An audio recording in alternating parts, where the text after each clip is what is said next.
Querida igreja, saúdo a todos com a graça e com a paz do Senhor Jesus. Que Deus continue nos abençoando na meditação da sua palavra. Antes de lermos a palavra do Senhor, vamos orar mais uma vez. Pai querido, bom estarmos em tua casa, te louvando, te adorando, te servindo, te agradecendo, ó Pai, por tantas bênçãos que o Senhor tem nos dado, pela graça de estarmos aqui nesta noite. Obrigado pela tua palavra, que o Senhor fale conosco por meio dela, que possamos ouvir a tua voz. Tome-nos em tuas mãos como instrumentos do Senhor para a tua honra, glória e louvor. Alimenta-nos, ó Pai, alimenta o teu rebanho, somos carentes do pão vivo dos céus.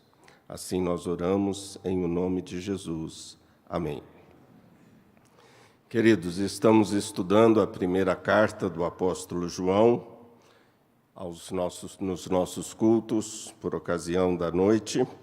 Hoje vamos meditar no capítulo 4, dando prosseguimento, capítulo 4, versículos 17 ao 21.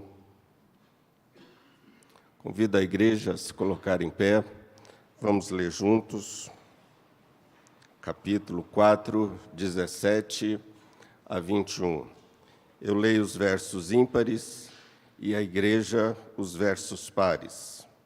Nos diz a palavra do Senhor: nisto é em nós aperfeiçoado o amor, para que no dia do juízo mantenhamos confiança, pois segundo ele é, também nós somos neste mundo.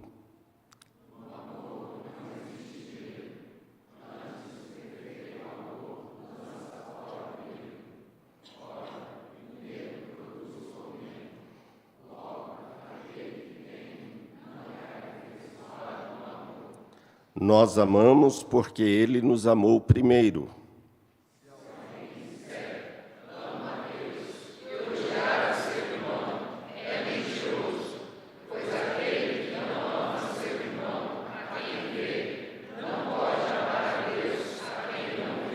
Juntos, o verso 21. Ora, temos da parte dele este mandamento, que aquele que ama, ame também a seu irmão.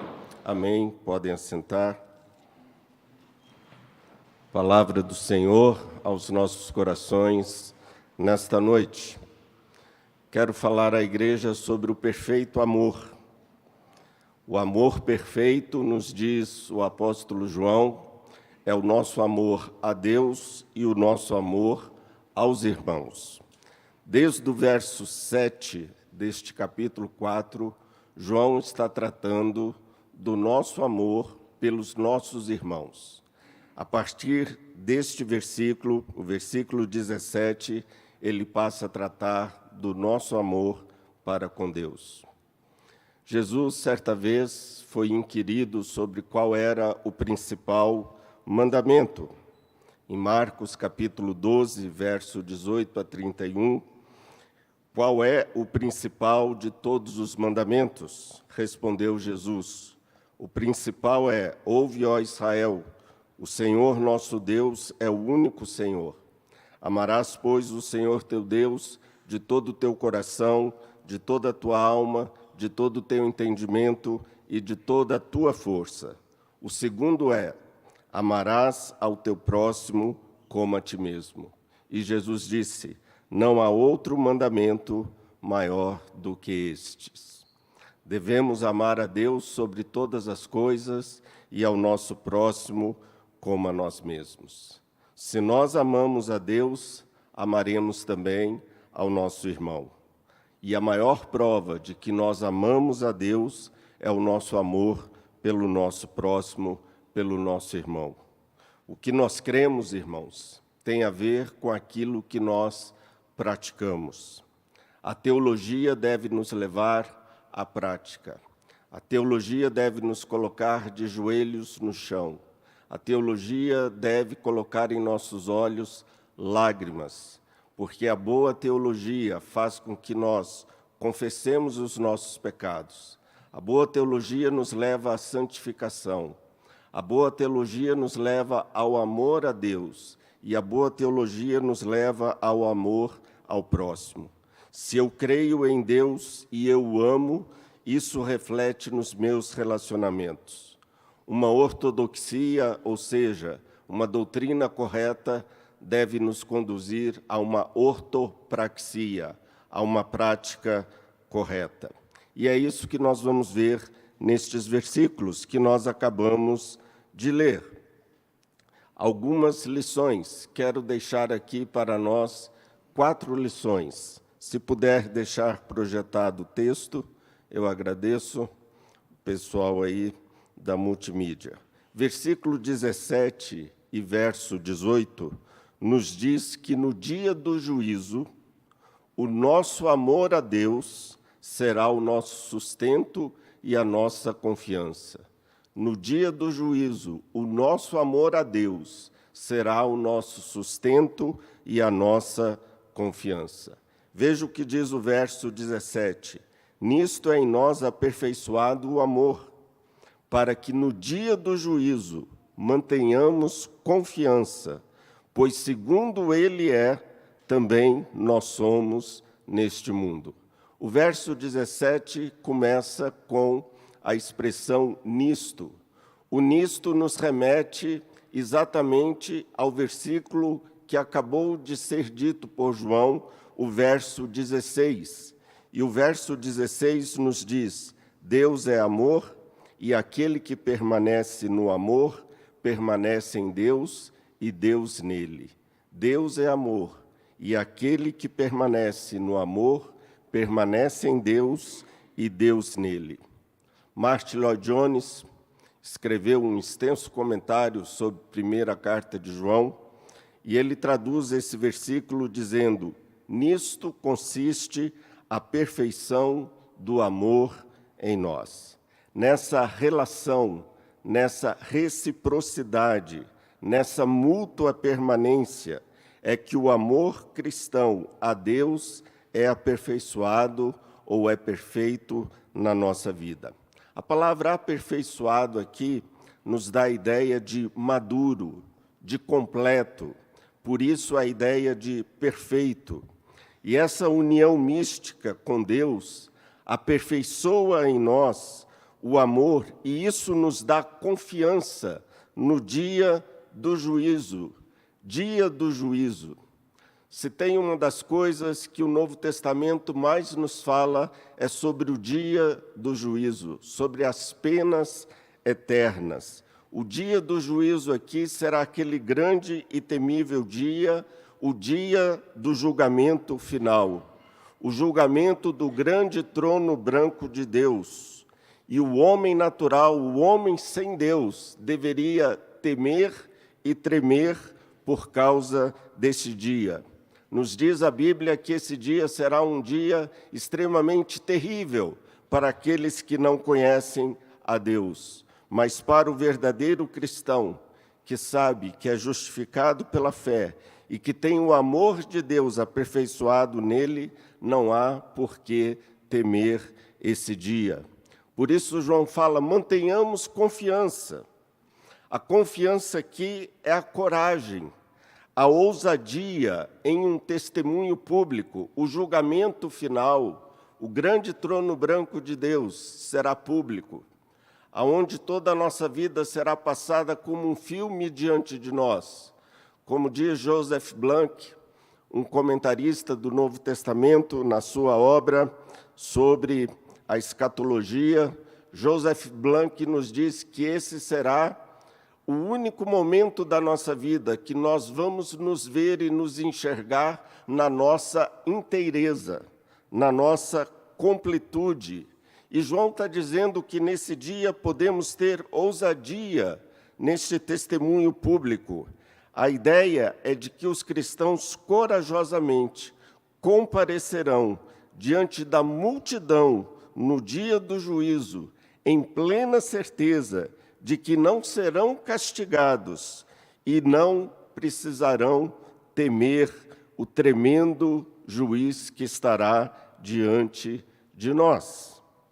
A consciência do amor que temos por Deus no presente produzirá em nós, no futuro, no momento mais crítico da nossa existência, produzirá em nós confiança, ousadia.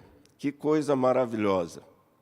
Quando eu era pequeno, eu tinha medo do julgamento final, do juízo de Deus. E a Bíblia fala para nós não termos medo. Por quê?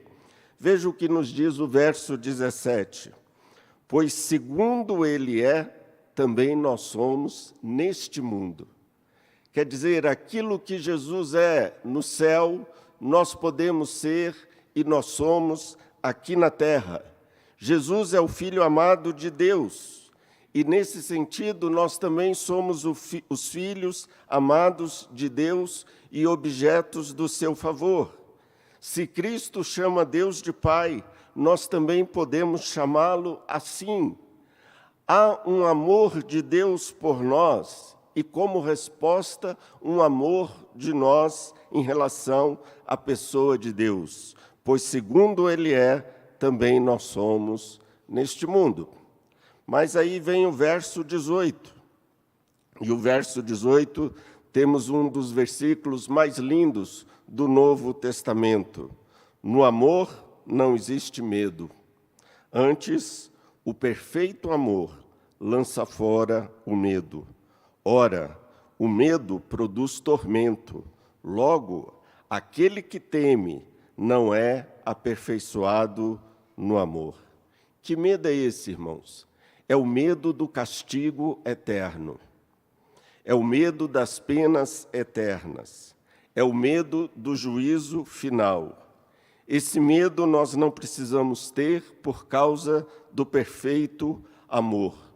Como é que funciona essa dinâmica entre o medo e o amor? O verdadeiro amor não é inseguro.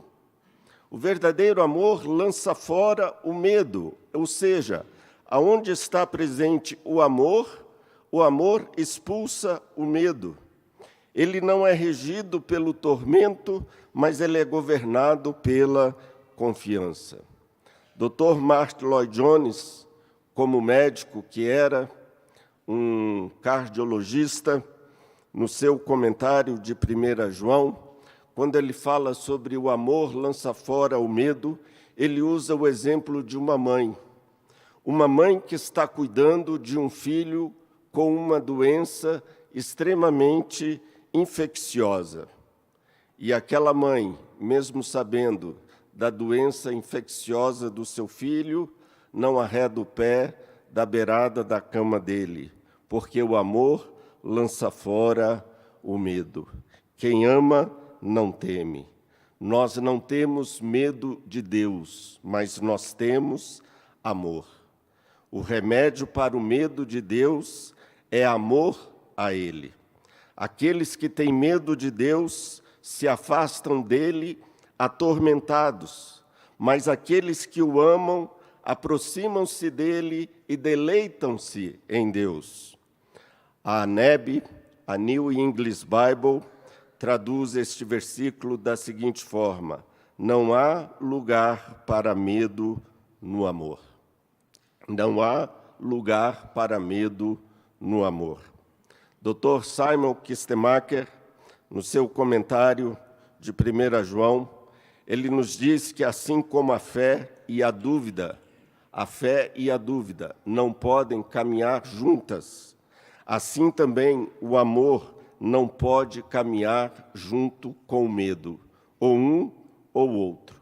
Obviamente que a palavra medo no Novo Testamento e temor também no Antigo Testamento, como no Novo Testamento, tem dois significados: o pavor, o tormento ou a reverência e o respeito.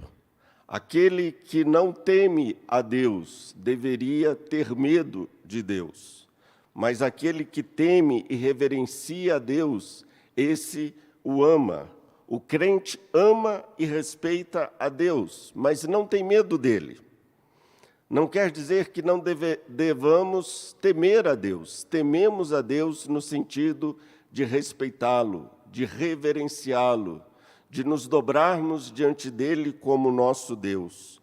E é por causa desse amor a Deus e da nossa comunhão com Ele que o crente não tem medo do julgamento final.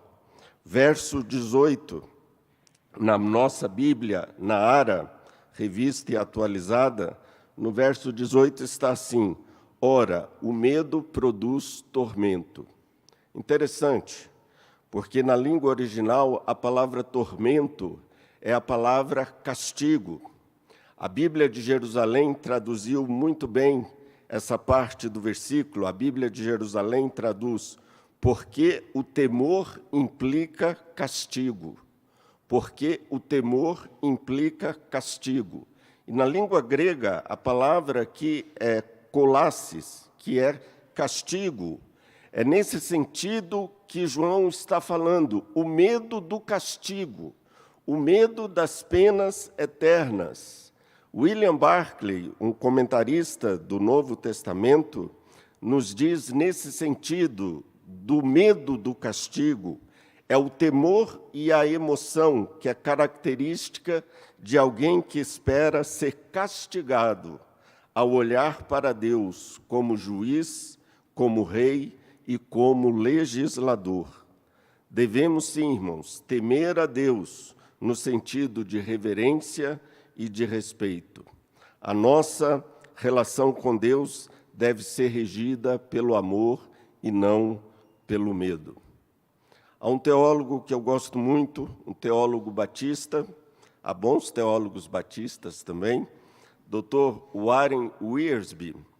Ele nos diz, comentando esse texto de 1 João, ele nos diz que João está tratando aqui da crisisfobia, do medo do julgamento. Assim, quem tem medo do julgamento é alguém que tem algo no seu passado que o acusa, ou algo no seu presente que o perturba, ou algo no seu futuro que o faz sentir-se ameaçado. Mas, irmãos, quem crê em Jesus não precisa ter medo do passado, nem do presente, nem do futuro, porque experimentou o perfeito amor de Deus. E esse amor, nos diz João, está sendo aperfeiçoado na nossa vida, dia após dia. Para o cristão, o seu julgamento não é futuro, mas para o cristão, o seu julgamento é passado, porque os seus pecados já foram julgados na cruz do Calvário, e eles não serão mais usados para nos condenar outra vez. Não precisamos temer o presente, pois o perfeito amor lança fora o medo. Aquele que teme não é aperfeiçoado no amor. Citando novamente o Dr. Simon Kistemaker, teólogo reformado, ele nos diz que a razão pela qual o amor e o medo são excludentes é porque o medo está relacionado ao castigo. E no amor perfeito e maduro não existe a ideia de castigo. O crente que vive em íntima comunhão com Deus está livre do medo e está livre do castigo. Irmãos, Jesus já foi castigado em nosso lugar na cruz do Calvário. O que tinha que ser pago, Jesus já pagou. O crente em Deus não deve absolutamente nada. Jesus pagou tudo. Essa é a primeira lição que fica para nós, que nós não precisamos ter medo do julgamento final, porque o amor lança fora o medo. A segunda lição que nós temos neste verso nos diz que o nosso amor a Deus e ao próximo é uma resposta do amor de Deus por nós. O nosso amor a Deus e ao próximo é uma resposta do amor de Deus por nós. Veja o que diz o verso 19. Vamos ler juntos? Nós amamos porque Ele nos amou primeiro. Que texto maravilhoso! Que verso maravilhoso! Ao invés de termos medo de Deus, nós o amamos. A nossa grande característica como cristãos não é que nós tememos, mas é que nós amamos. O nosso amor por Deus é uma resposta ao amor de Deus por nós. Um dos mais belos atributos de Deus é o seu amor. Søren Kierkegaard, um teólogo dinamarquês, filósofo, considerado o pai do existencialismo, Søren Kierkegaard dizia que o que faz de Deus um ser desconhecido ou incapaz de ser conhecido é o seu amor. Como entendermos este atributo maravilhoso de Deus? Nossa grande característica, irmãos, como cristãos, não é que nós tememos, mas é que nós amamos. O nosso amor vai ser sempre uma resposta ao amor de Deus por nós. Deus verdadeiramente nos ama. Deus verdadeiramente me ama. E Deus é aquele que nos ensina o que é o amor. Deus é a fonte de todo o amor. Quando nós amamos, irmãos, nós estamos refletindo quem Deus é. Mas se dependesse da nossa natureza caída, nós não amaríamos. Não é próprio do homem caído amar. Amar é uma característica divina. É muito fácil nós odiarmos, mas é muito mais difícil nós amarmos. Amar exige muito mais de nós do que odiarmos. Nós odiamos com muita facilidade, mas amar precisa ser um dom de Deus. Não é próprio do homem caído a capacidade de amar como Deus nos ama. Amar é uma característica divina. E nós só amamos quando nós somos capacitados para tal, ao sermos amados por Deus. E Deus nos amou, irmãos, desde a eternidade. Deus nos amou desde antes da fundação do mundo.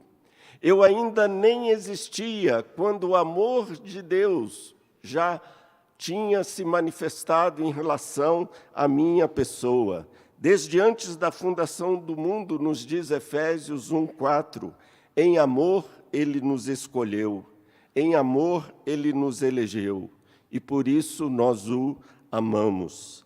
Deus, Ele não nos amou por algo inerente a nós. Deus não decidiu amar um Marcos Alexandre porque Ele viu algo em mim ao ponto dele poder me amar. Deus, Ele não responde ao nosso amor, mas nós respondemos ao amor de Deus. Foi o seu livre amor que desejou nos amar. O amor de Deus não é determinado por nós. Martin Lloyd-Jones, comentando sobre isso, ele diz, nós não temos controle do amor de Deus por nós. Matthew Henry conclui esse verso. Matthew Henry, um teólogo do século XVIII, um teólogo puritano, Matthew Henry diz, seu amor é o incentivo, o motivo e a causa moral do nosso amor. Nós respondemos ao amor de Deus, essa é a segunda lição. A terceira lição que nós temos aqui é que o nosso amor a Deus é provado pelo nosso amor ao próximo. Aí ficou mais difícil, né, irmãos? Nosso amor a Deus é provado pelo nosso amor ao próximo. Vamos ler o verso 20? Podemos ler juntos? Se alguém disser, amo a Deus, e odiar a seu irmão, é mentiroso. Pois aquele que não ama a seu irmão, a quem vê, não pode amar a Deus a quem não vê. João está dizendo, olha, é impossível amar a Deus invisível e não amar o irmão visível. Deus é invisível, mas as pessoas podem ver Deus. Deus é invisível, mas as pessoas podem ver Deus. Lembrem-se disso. Deus é invisível, mas as pessoas podem ver Deus. Como? Quando eu amo o meu irmão. Quando eu amo o meu irmão, eu estou mostrando ao mundo a cara de Deus. Quando eu amo ao irmão, eu estou mostrando ao mundo quem Deus é. Deus, ele se torna invisível quando não há amor em nós. E a nossa relação vertical com Deus, ela se horizontaliza em nosso amor ao próximo. Se eu amo a Deus, eu amo o meu irmão. Quem ama Deus, ama o irmão. O nosso amor a Deus é uma mentira se ele não é demonstrado ao irmão. E, queridos, esse é o nosso desafio como igreja, como família do Senhor, como corpo de Cristo. Esse é o nosso desafio diário, amar o irmão, apesar do irmão, das suas diferenças, das suas ideologias, dos seus partidos políticos, do time de futebol que ele torce, independente de qualquer outra coisa, nós devemos amar o nosso irmão se nós amamos a Deus. O amor é, por natureza, altruísta. Eu amo o outro, Deus, e eu amo o outro, meu irmão. Isso me lembra de Carlos Drummond de Andrade. Carlos Drummond de Andrade, na sua liberdade poética, ele dizia que um verbo que deveríamos aprender é o verbo outrar. Outrar. Voltarmos-nos para o outro. Um teólogo reformado, mais conhecido como filósofo francês, Dr. Paul Ricoeur, ele nos diz que nós somos o outro. É no meu ato de amor que consiste a minha autenticação enquanto ser humano e enquanto pessoa. Uma das capacidades mais nobres do ser humano é ele amar. Paulo disse em 1 Coríntios, capítulo 13, que eu nada seria se eu não amasse. Um teólogo alemão, Dr. Werner de Boer, ele nos fala que para João, amar é o verdadeiro conteúdo da vida eterna. Amar é experimentar a eternidade. Amar é se parecer com Deus, que é amor. Quando nós amamos, nós nos parecemos com Deus. Quando nós amamos, nós autenticamos a nossa filiação. Somos filhos do Deus. Quando amamos, nós testificamos quem Deus é. John Stott, que também tem um belo comentário sobre 1 João, John Stott nos diz: o perfeito amor que lança fora o medo, lança fora também o ódio, porque o amor é perfeito. Ele lança fora o medo, mas ele lança fora também o ódio. Quem ama Deus não poderia odiar o seu irmão. Quem ama Deus não poderia, de forma alguma, dizer ou agir de forma odiosa em relação ao seu irmão.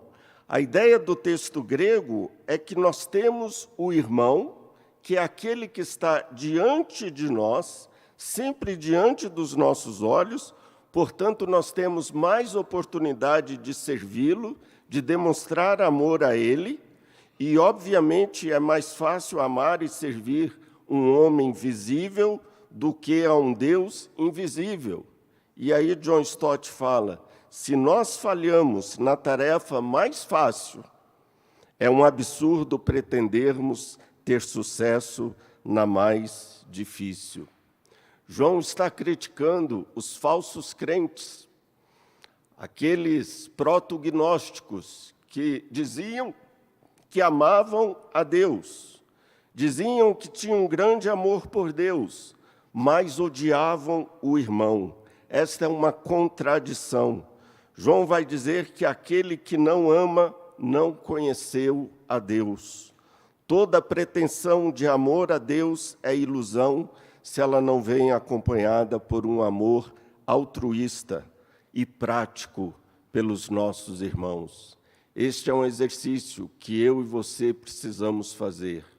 Amar os nossos irmãos, independente de quem ele seja, baixo, alto, gordo, magro, assim ou assado. Devemos amá-lo. Por quê?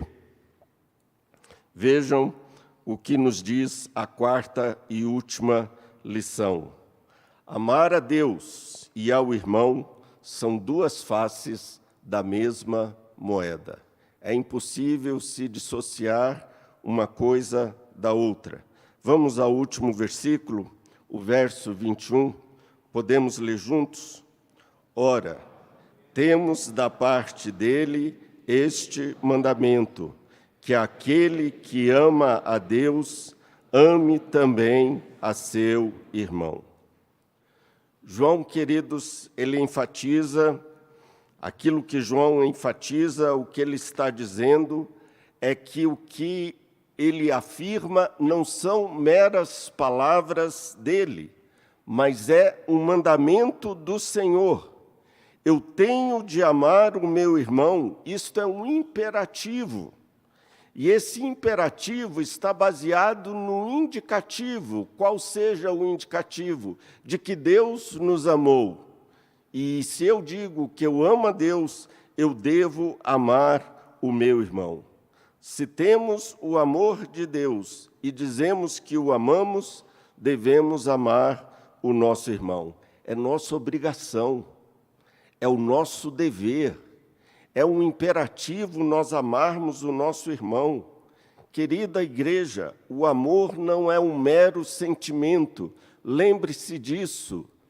O amor não é um mero sentimento, mas o amor é algo prático. O amor é algo concreto. O amor tem vida. O amor tem tato. O amor tem cheiro. O amor tem gestos, o amor tem abraço, o amor tem beijo, o amor tem concretude, o amor tem atitude. Se nós dizemos que amamos a Deus, devemos demonstrar com a nossa vida prática este amor ao nosso irmão. O amor a Deus e ao nosso irmão é um único e mesmo mandamento. As duas tábuas da lei. A primeira tábua, o nosso amor a Deus, os 4 primeiros mandamentos. A segunda tábua, os outros 6 mandamentos, o nosso amor ao nosso irmão, ao nosso próximo. Deus pega essas duas tábuas e as une pelo amor em uma única lei, o amor a Deus e o amor ao próximo. Jesus fez do amor o primeiro e o segundo mandamentos. João diz que se amamos a Deus, guardamos os seus mandamentos, e o seu mandamento é que amemos o nosso próximo como a nós mesmos. Concluindo, queridos, fica aqui esta palavra acerca do perfeito amor. Um desafio para todos nós. O amor perfeito é o nosso amor a Deus e o nosso amor ao próximo. As 4 lições. Primeira, no dia do juízo, o nosso amor a Deus será o nosso sustento e a nossa confiança. Segunda lição, o nosso amor a Deus e ao próximo é uma resposta do amor de Deus por nós. A terceira lição, o nosso amor a Deus é provado pelo nosso amor ao próximo. E a última lição, amar a Deus e amar ao irmão são duas faces da mesma moeda. Que Deus nos abençoe, nos faça amá-lo acima de toda e qualquer outra coisa e nos faça amar também ao nosso irmão como a nós mesmos. Deus nos abençoe. Amém.